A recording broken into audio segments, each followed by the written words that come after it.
나왔습니다. 7절 말씀 잠언 4장 두 번째 시간이고요. 7절 말씀을 읽을게요. 지혜가 제일이니 지혜를 얻으라. 내가 얻은 모든 것을 가지고 명철을 얻을지니라. 지혜는 가치를 보는 눈이다 라는 제목으로 말씀을 나누도록 할게요. 솔로몬은 한마디로 지혜가 제일이니 지혜를 얻으라. 내가 얻은 모든 것을 가지고 명철을 얻으라 라고 강조하죠. 여기서 얻는다 라는 말은 눈치채시겠지만 어떤 대가를 지불해서라도 나의 소유로 만들어라 이런 뜻을 가지고 있죠. 이 세상에 얻을 수 있는 가장 귀한 것이 뭘까? 그것은 하나님의 지혜를 얻는 것입니다. 이게 솔로몬의 입장입니다. 그러나 대부분 사람들은 지혜의 가치를 그렇게 깊이 인정하지 못하고 살아가는 것이 아닌가 이런 생각을 해요. 잠언은 앞서 지혜를 얻은 자와 명철을 얻은 자는 복이 있다라고 강조했지요. 잠언 3장에서 하나님이 주시는 지혜의 가치는 어느 정도일까? 3장에서 말하기를 지혜를 얻는 것이 은을 얻는 것보다 낫고 그 이익이 정금보다 낫다 이렇게 증언을 하죠. 사람은 누구나 자신의 귀하고 가치 있는 것들을 찾기 위해 몸부림치잖아요. 그런데 아쉽게도 사람들은 진정 가치 있는 것, 그게 뭔지를 보지 못하기 때문에 실은 엉뚱한데 우리의 시간과 우리의 재물과 우리의 재능을 낭비하며 인생을 살아가죠. 이게 불행한 인생인 거예요.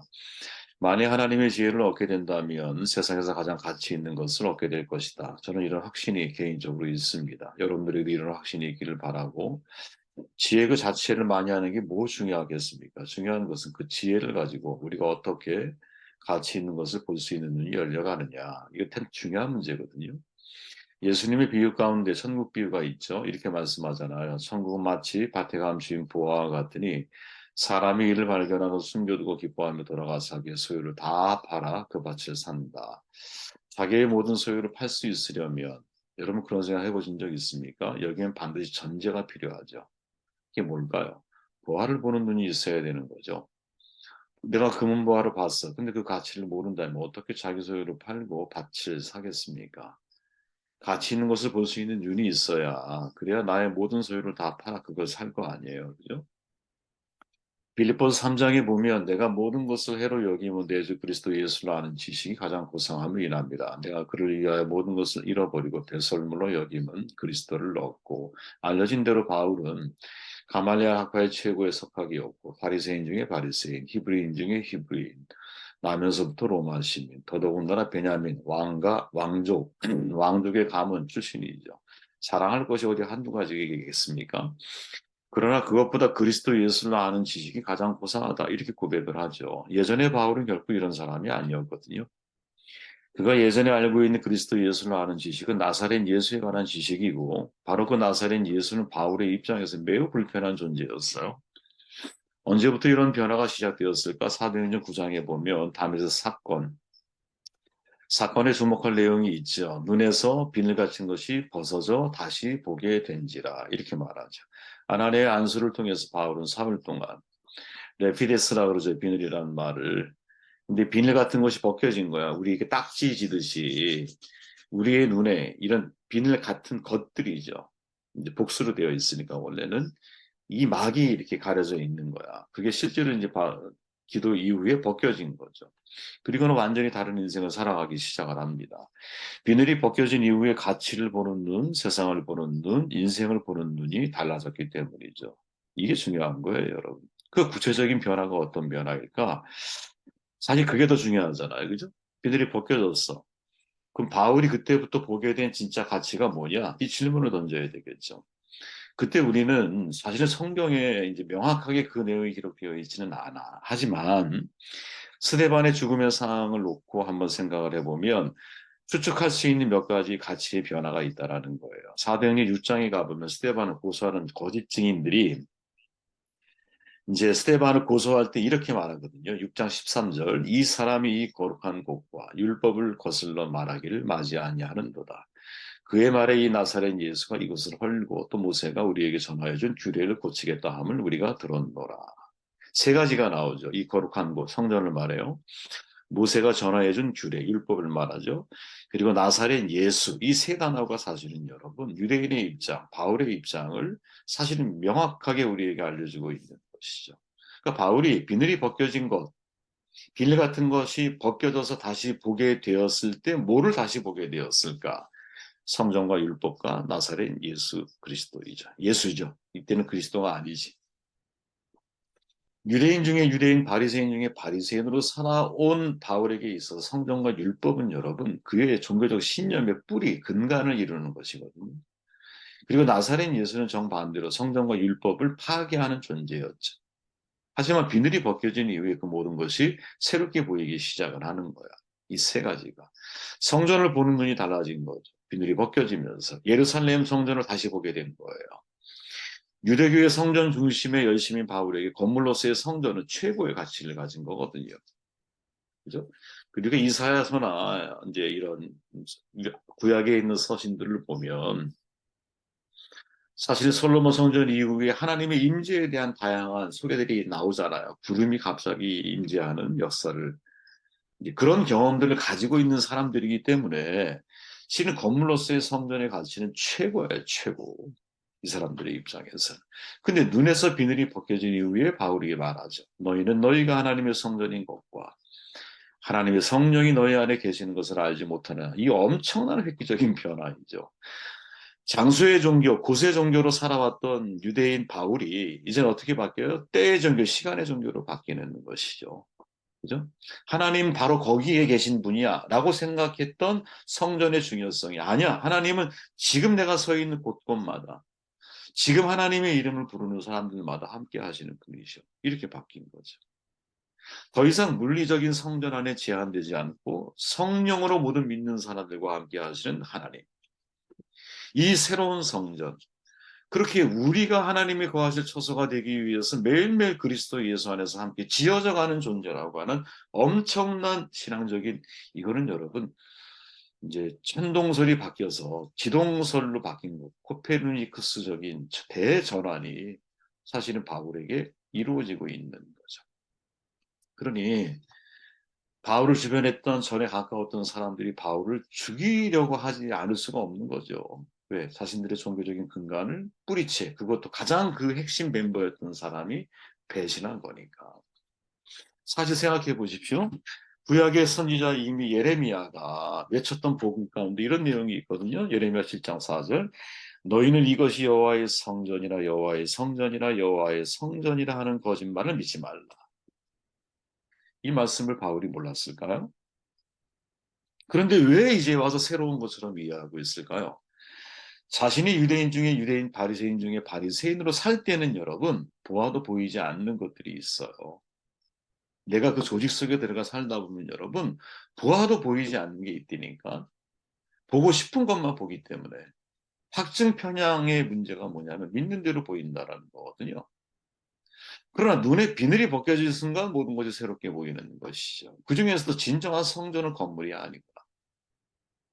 이 눈에 보이는 예루살렘의 화려한 성전이 아니구나.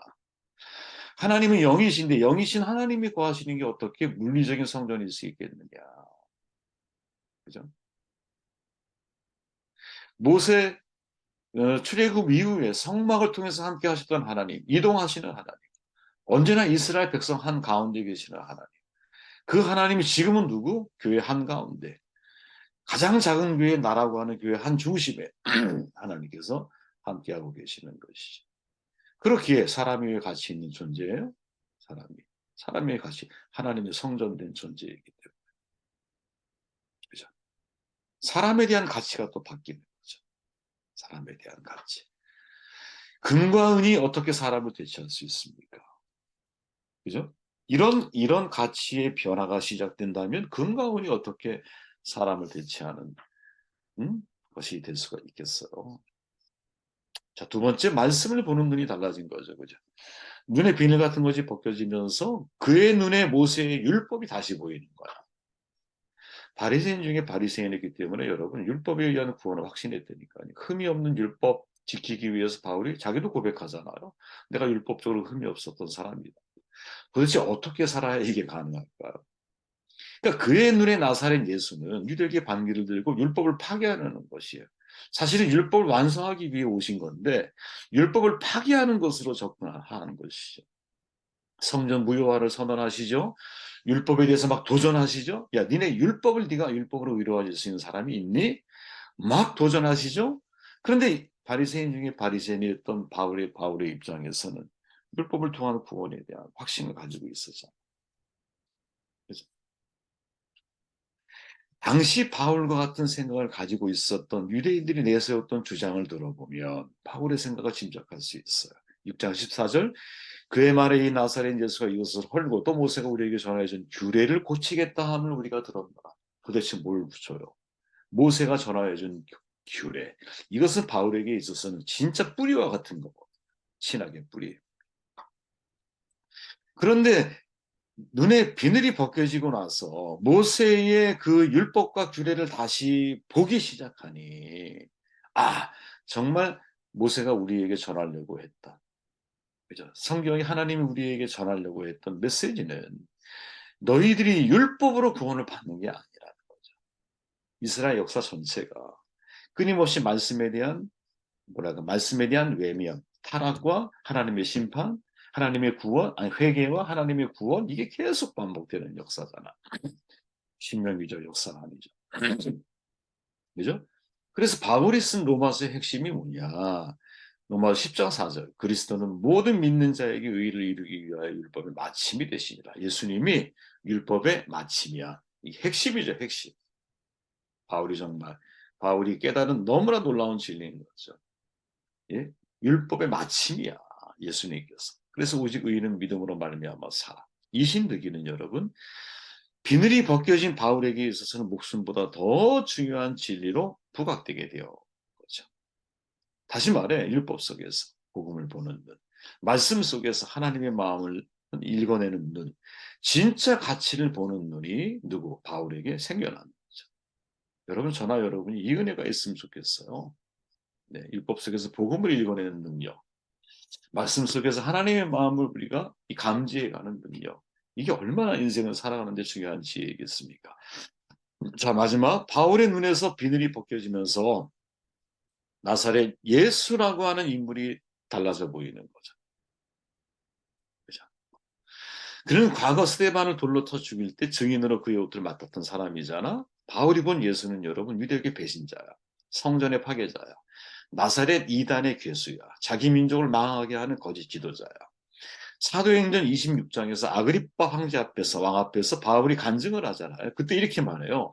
나도 나사렛 예수의 이름을 대적하여 많은 일을 행하여야 될 줄로 스스로 생각하고 예루살렘에서 이런 일을 행하여 대체성들에게 고난을 받고 가지고 많은 성도를 오게 가두며 또 죽일 때에 내가 찬성 투표를 하였고 또 모든 회당에서 여러 번 형벌하여 강제로 모독하는 말을 하게 하고 그들에 대하여 심히 격분하여 외국 성까지 가서 박해하고 그 일로 대상들과 제장들의 권한과 위임을 받고 다메섹으로 간나이다. 자기의 과거 고백이죠.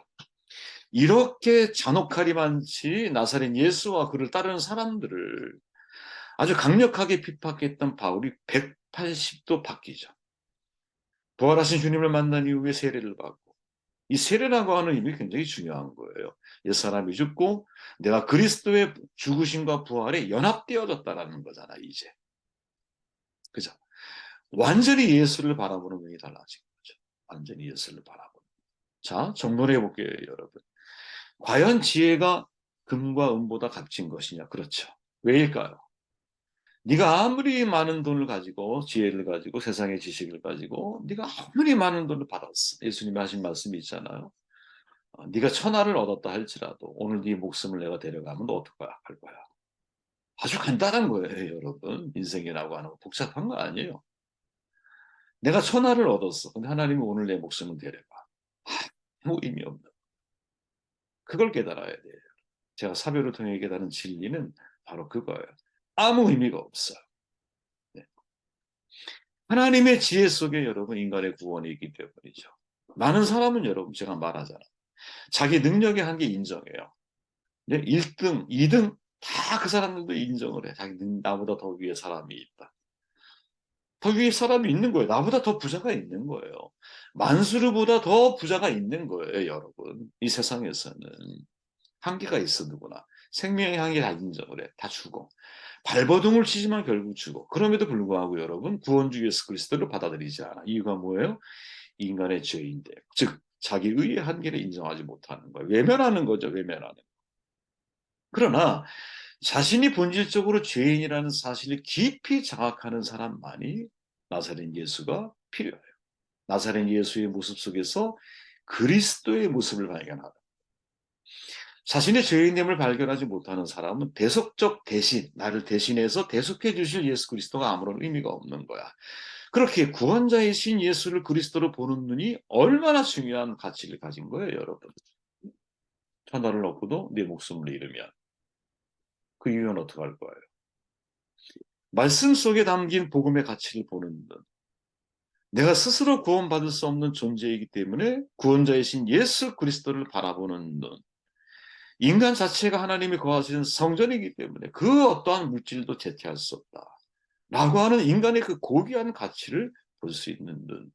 여러분, 이런 눈뜨임이 우리 가운데 있을 때 삶을 바르게 살아가는 것이고 내 모든 재산을 다 팔아서 그 밭을 내가 살려고 하는 것 아니겠어요? 사람들은 지혜를 구해요. 지혜를 필요로 하지 않는 사람이 어디 있을까요? 그러나 여러분, 제 개인적인 생각에서는 지혜라고 하는 것은 이 보는 눈을 변화시켜 나가는 힘이 그 속에 있어야 한다는 거죠. 그게 진짜 지혜라는 거야. 내가 지혜가 정말 있어? 그럼 보는 눈이 달라져야 되는 거야. 마치 밭에 감추인 보화를 볼 수 있는 눈이 있다면 진짜 내 재산을 팔잖아요. 여러분들이 지혜 있는가 없는가를 질문해 본다며 이렇게 생각해 보시면 돼요. 내가 진짜 가치 있는 일에 내가 지혜 있다고, 정말 내가 하나님 말씀에 대한 지혜, 진리에 대한 지혜를 내가 가지고 있다고 생각하면 내가 사명을 위해 내 모든 걸 팔아서 그 길로 뛰어들어가고 있느냐라는 거죠. 내가 시간에 대한 지혜가 있다면 이 시간을 어떻게 사용하는 것이 내가 하나님 앞에 올바른 것인지를 알고 있다면 과연 내 시간을 내가 어떻게 사용을 해가고 있느냐. 결과를 보면 아는 거죠. 그래서 그 사람의 반응을 보면 아는 거예요. 그렇게 여러분, 우리가 말로만 지혜를 사모하는 사람이 되면 안 되는 거지. 왜? 지혜는 가치를 보는 눈이고 진짜 가치를 보고 있다면 내가 얻은 모든 것을 가지고 명철을 얻을지니라. 이 한마디 문장 속에 여러분, 우리는 잠깐 멈춰서서 생각해 봐야 돼요. 내가 얻은 모든 것을 가지고 정말 진리의 말씀을 내가 가치 있다라고 생각하는 바로 그 일을 헌신하며 투자하고 있느냐. 이 말씀 앞에 자유로우십니까? 자유로우신 분들이 되시길 바랍니다.